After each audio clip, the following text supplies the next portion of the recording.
السلام علیکم، امید کرتی ہوں میرے تمام ساتھی ایمان اور صحت کی بہترین حالتوں میں ہوں گے۔ آج ہم ایک کہانی پڑھیں گے۔ کہانی 12 شہزادیوں کی ہے۔ کہانی کچھ یوں ہے کہ قدیم زمانے میں ایک بادشاہ تھا جس کی 12 بیٹیاں تھیں، یعنی کہ 12 شہزادیاں۔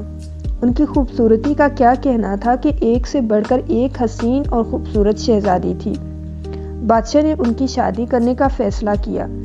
جب بادشاہ نے یہ فیصلہ کیا تو بادشاہ کو ایک حیران کن راز کا پتہ چلا۔ راز یہ تھا کہ شہزادیاں رات بھر رقص کرنے کے لیے جاتی ہیں، مگر کسی کو بھی یہ پتہ نہیں چلتا تھا کہ وہ کہاں جاتی ہیں اور کس راستے سے جاتی ہیں۔ بادشاہ چونکہ ایک باپ تھا تو وہ بہت پریشان ہوا۔ اس نے قلعے کے سب دروازے بند کروا دیے تاکہ شہزادیاں باہر نہ جا سکیں، لیکن اس کی تمام کوششیں ناکام ہو گئیں۔ وہ پریشان تھا کہ آخر ماجرا کیا ہے اور کیا راز ہے کہ شہزادیاں کس طرح سے باہر جاتی ہیں اور کہاں پر جا کر رقص کرتی ہیں۔ بادشاہ نے اعلان کروایا کہ جو کوئی شہزادیوں کے رقص کا پتہ لگائے گا اسے اپنی پسندیدہ شہزادی سے شادی کرنے کا موقع دیا جائے گا اور بادشاہ کے مرنے کے بعد اسے سلطنت کا بادشاہ بنا دیا جائے گا۔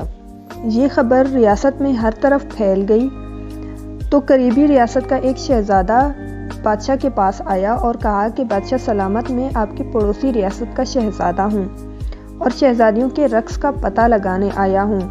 بادشاہ نے اس کا استقبال کیا۔ رات کو کھانا کھانے کے بعد اسے شہزادیوں کے ساتھ والا کمرہ سونے کے لیے دیا گیا۔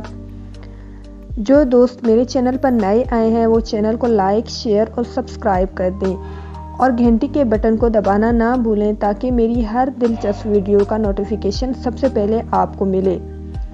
شہزادیوں کے کمرے کا دروازہ کھلا رکھا گیا اور شہزادے کا پلنگ ایسے رکھا گیا تھا کہ وہ ساری رات ان پر نظر رکھ سکے۔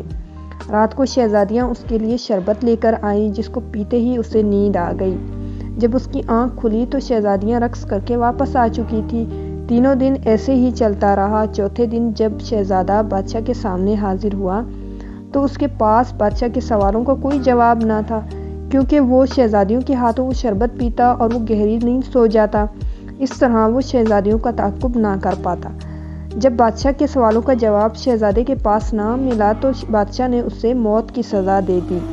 یوں ہی بہت سے لوگ آئے لیکن سب ناکام رہے اور سب کو موت کی سزا دے دی گئی۔ پھر ایک دن ایک زخمی سپاہی نے سوچا کہ کیوں نہ وہ اپنی قسمت آزمائے اور وہ بادشاہ کی ریاست کی طرف چل پڑا۔ راستے میں اسے بڑھیا ملی اور اس نے اس بڑھیا کی مدد کی۔ بڑھیا نے بدلے میں اسے ایک پوشاک دی اور کہا کہ یہ پہن کر تم کسی کو نظر نہیں آؤ گے، اور یہ بھی بتایا کہ جو جوس شہزادیاں تمہیں دیں وہ مت پینا۔ سپاہی بادشاہ کی ریاست میں پہنچ گیا۔ بادشاہ نے اس کا استقبال کیا اور اسے بھی شہزادیوں کے رقص کا راز معلوم کرنے کے لیے 3 دن دیے گئے۔ رات کو بڑی شہزادی اس کے لیے جوس لے کر آئی۔ سپاہی چونکہ بہت ذہین تھا، اس نے جوس پی تو لیا مگر نگلا نہیں، کیونکہ اس نے منہ میں اسپنج رکھا ہوا تھا۔ جیسے ہی شہزادی کمرے سے باہر نکلی تو اس نے اسپنج منہ سے نکالا اور سونے کی اداکاری کرنے لگا۔ شہزادیاں اسے سوتا دیکھ کر بہت خوش ہوئی اور رقص کرنے کے لیے تیار ہو گئی۔ سب سے بڑی شہزادی نے اپنا پاؤں زور سے اپنے پلنگ پر مارا تو وہ زمین دوز ہو گیا اور پھر ساری شہزادیاں اس خفیہ راستے سے نیچے اترنے لگی۔ سپاہی یہ دیکھ رہا تھا، اس نے بڑھیا کی دی ہوئی پوشاک پہن لی اور ان کا پیچھا کرنے لگا۔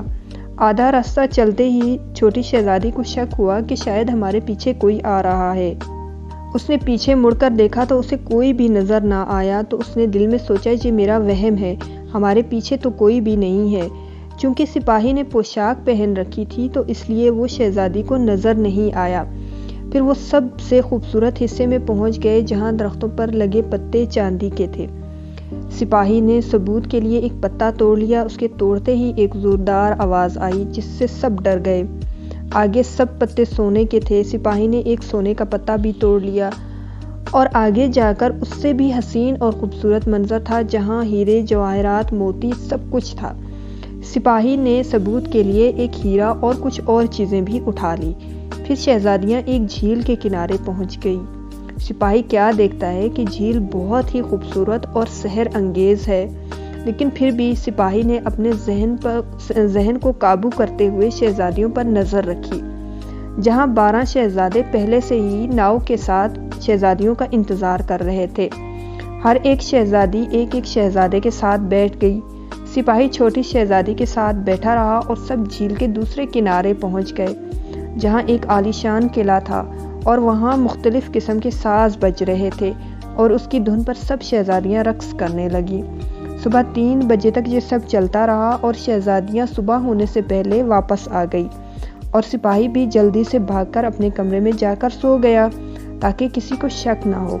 یہ سلسلہ کئی دن تک چلتا رہا اور سپاہی ان کا تعاقب کرتا رہا اور ہر بار سپاہی ثبوت کے طور پر کچھ نہ کچھ اپنے ساتھ لے آتا۔ جب فیصلے کی گھڑی آئی تو بادشاہ نے سپاہی کو بلایا۔ سپاہی نے کہا، بادشاہ سلامت، سبھی شہزادیاں اپنے کمرے سے زمین دوز سرنگ سے جاتی ہیں جہاں ایک قلعہ ہے۔ اس نے ثبوت بھی دکھائے۔ شہزادیوں نے یہ سب مان لیا۔ بادشاہ نے اس سپاہی کو خوب انعام سے نوازا اور پوچھا کہ میری کس بیٹی سے شادی کرنا پسند کرو گے؟ اس نے سب سے بڑی شہزادی کو پسند کیا اور پھر دونوں کی شادی دھوم دھام سے کر دی گئی۔ بادشاہ نے اعلان کیا کہ میری وفات کے بعد میرا داماد اس سلطنت کا بادشاہ ہوگا اور پھر سبھی ہنسی خوشی رہنے لگے۔ نتیجہ: چالاک سپاہی نے اپنے ذہن کو استعمال کرتے ہوئے شہزادیوں کے ڈانس کا راز پتہ لگانے کے لیے ٹھیک ٹھاک ترکیب تیار کر رکھی تھی۔ دوسری بات یہ کہ وہ ایک مددگار انسان بھی تھا۔ جب اس نے بڑھیا کی مدد کی تو اللہ نے بدلے میں اس کے راستے بھی آسان کر دیے۔ تیسری بات، جو لوگ سپاہی سے پہلے آ چکے تھے، چونکہ ان کے اس سوال سے متعلق کوئی خاص تیاری بھی نہ تھی اور نہ وہ اتنی عقل رکھتے تھے، اگر ایسا نہ ہوتا تو وہ کبھی بھی شہزادیوں کے ہاتھوں شربت نہ پیتے، جو ان کی گہری غنودگی اور گہری نیند کا سبب بنی۔ تو دوستوں، آپ نے اس کہانی سے کیا سیکھا؟ کمنٹ سیکشن میں اپنی رائے کا اظہار ضرور کیجیے گا۔